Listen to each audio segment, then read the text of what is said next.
तो परमाणु की खोज करने के लिए रदरफोर्ड नामक वैज्ञानिक था, जिन्होंने एक सोने की चादर ली और उस चादर से गामा किरण को प्रवेश कराया।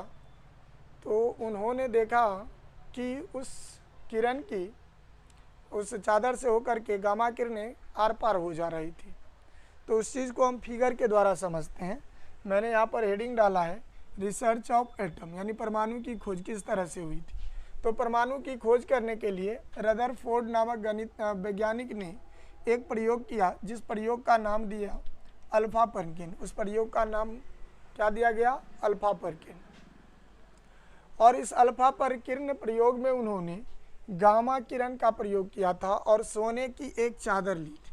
तो उन्होंने देखा कि इस चादर से जैसे ही गामा किरण इस चादर पे डाला तो कुछ किरणें आर पार हो जा रही थी, गामा की कुछ किरणें आर पार हो जा रही थी।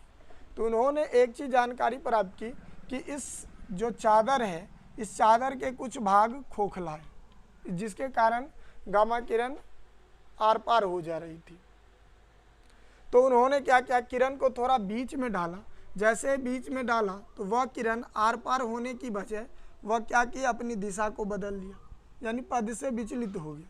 तो इस चीज़ से उन्हें जानकारी मिली कि बीच में कोई चीज़, इस जो चादर है, इस चादर के बीच में कुछ है, जिसके कारण किरणें अपनी दिशा से विचलित हो रही है। तो उन्होंने उस चीज़ का नाम दिया, जो बीच में था उसका नाम दिया नाभिक। उस चीज़ का नाम दिया नाभिक। और प्रकाश जो गामा किरण थी वह अपने दिशा से जो विचलित हो रही थी, उसका कारण था कि उसके बीच में जो नाभिक थी, उस नाभिक पे पॉजिटिव चार्ज था, प्लस आवेश था, जिसके कारण गामा किरण अपनी दिशा से विचलित हो रहे थे। तो दूसरी चीज़ उन्होंने देखा कि नाभिक है और उस नाभिक पे कौन सी चार्ज है, तो पॉजिटिव चार्ज है। आगे उन्होंने एक किरण को क्या क्या ठीक बीच में डाला। जैसे ही बीच में डाला तो जिस रास्ते से गई थी गामा किरण पुनः उसी रास्ते से वापस आ जाती है। तो इससे उसको पता चला कि बीच की भाग जो है वह ठोस है। और इस पूरी चीज़ का जो ये चादर लिया था उसका ही नाम दिया उन्होंने परमाणु।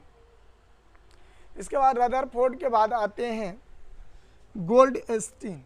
गोल्डस्टीन नामक एक वैज्ञानिक था, जिन्होंने रदरफोर्ड के पास आया। रदरफोर्ड से पूछा, भाई क्या कर रहे हो? तो रदरफोर्ड ने बताया कि ये मैंने एक चादर लिया था, जिससे मुझे ये जानकारी, यानी कुछ भाग इस चादर की खोखले हैं, बीच में नाभिक है, फिर नाभिक पे क्या है, प्लस आवेश है, और बीच का भाग ठोस है। कहा अच्छा ऐसी बात है। तो उन्होंने क्या किया, गोल्डस्टीन ने, जो वह नाभिक था उस नाभिक को खुरेदना शुरू किया, यानी इसको खखोरना शुरू कर दिया। तो इसको खखोरने से एक कण मिला, जिस कण को लेकर के ही गोल्डस्टीन कहा गया रदरफोर्ड। कहा देखो भैया जरा ये क्या नाभिक है? कहा ना, नाभिक तो नहीं है। तो कहा चलो हम भी वैज्ञानिक बन गए, यानी हम भी एक कण खोजे, हम भी वैज्ञानिक बन गए। तो उस कण का नाम, वो जो कण लाया तो खोज करके कहाँ से, तो नाभिक से खोज करके लाया था। किसने? गोल्डस्टीन ने। उस नाभिक में से जो कण मिला उसका नामकरण किया था रदरफोर्ड ने। नाम रखा रदरफोर्ड ने। क्या नाम रखा? तो उस नाम उसका दिया प्रोटॉन। उस कण का नाम दिया प्रोटॉन। इसके बाद आते हैं चैडविक। फिर चैडविक ने भी पूछा क्या हो रहा है भाई? तो बताया कि ऐसे मैंने नाभिक से खोजा तो एक कण मिला, मैं तो वैज्ञानिक बन गया। तो फिर चैडविक ने भी सोचा भाई चलो हम भी कुछ खोजते हैं। तो वो भी क्या किया, नाभिक में ही जाकर के इसको फिर से इसको खोदना शुरू किया। खोजते खोजते इसको भी क्या मिला, एक कण मिला।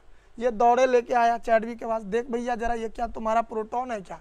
कहा ना प्रोटॉन नहीं है। तो कहा चला हम भी हो गए वैज्ञानिक, हम भी एक चीज़ की खोज कर ली। और उन्होंने नाम दिया उस कण का, क्या चीज़? न्यूट्रॉन। यानी दो चीज़ हमें पता चला कि नाभिक में जो होता है प्रोटॉन और न्यूट्रॉन होता है। इसके बाद चैडविक के बाद आते हैं जे थॉमसन। जे थॉमसन आया, बोला अरे भाई क्या हो रहा है, ये सब क्या कर रहे हो? उन्होंने बताया ऐसी बात, नाभिक से हम तो हो गया वैज्ञानिक। गोल्डस्टीन बोला हम भी हो गए वैज्ञानिक, हम भी एक कण का खोज कर लिया, प्रोटॉन का खोज किया। चैडविक ने कहा न्यूट्रॉन की खोज की। को भाई चलो हम भी कुछ खोज लेते हैं। तो इन्होंने चालाकी क्या की, ये नाभिक की बजाय जो उसकी कक्षा थी, बाहरी कक्षा थी, इस बाहरी कक्षा में ये खोदना शुरू किया। तो 12वीं कक्षा से यानी खोज किसको कहाँ से मिला, एक कण मिला, कहाँ से, कक्षा से खोज कण मिला, और उस कण का उन्होंने नाम दिया इलेक्ट्रॉन। यानी इस तरह से जो है इलेक्ट्रॉन, प्रोटॉन और न्यूट्रॉन की खोज। प्रोटॉन की खोज किसने, गोल्डस्टीन ने किया। न्यूट्रॉन की खोज किसने की, तो चैडविक ने किया। इलेक्ट्रॉन की खोज किसने किया, जे थॉमसन ने किया। और प्रोटॉन का नामकरण किसने किया, तो प्रोटॉन का नामकरण रदरफोर्ड ने ही किया था, जो पहले सबसे पहले प्रयोग किया। जो ये अल्फा प्रकीर्ण कर रहे थे रदरफोर्ड, उन्होंने ही प्रोटॉन का नाम प्रोटॉन, उस कण का नाम प्रोटॉन रखा था, जिसे खोजा था गोल्डस्टीन। तो ये चीज़ हमें मिली जानकारी कि इलेक्ट्रॉन, प्रोटॉन और न्यूट्रॉन की खोज किस तरह से हुई। अब इस तरह से बात आ जाती है कि प्रोटॉन जो होते हैं वो बने होते हैं क्या चीज़ से, तो इलेक्ट्रॉन के जो प्रोटॉन के जो मूल कण होते हैं वो मूल कण 3 होते हैं, इलेक्ट्रॉन, प्रोटॉन और न्यूट्रॉन। ये 3 उसके मूल कण होते हैं, इलेक्ट्रॉन, प्रोटॉन और न्यूट्रॉन। ये 3 कण इसके मूल कण होते हैं। इलेक्ट्रॉन पे कौन से आवेश होते हैं, तो इलेक्ट्रॉन पे निगेटिव चार्ज होता है, निगेटिव आवेश हो जाता है, यानी माइनस आवेश होता है, निगेटिव चार्ज होते हैं। प्रोटॉन पे क्या होता है, तो प्रोटॉन पे यहाँ लिख देते हैं, यहाँ जो है इलेक्ट्रॉन पे निगेटिव चार्ज होता है।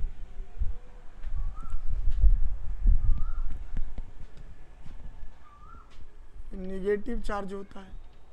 प्रोटॉन पे कौन सा चार्ज होता है, तो पॉजिटिव चार्ज होता है। और इस पे क्या होता है, जीरो आवेश। न्यूट्रॉन पे न पॉजिटिव न निगेटिव, यानी जीरो आवेश होता है। अब थोड़ी देख लेते हैं कि परमाणु के जो बनावट होती है उसमें होता क्या सब है। तो ये मैंने मान लिया कि एक परमाणु है, जिस परमाणु के बीच वाले भाग को क्या कहा, नाभिक कहा था। किसने कहा?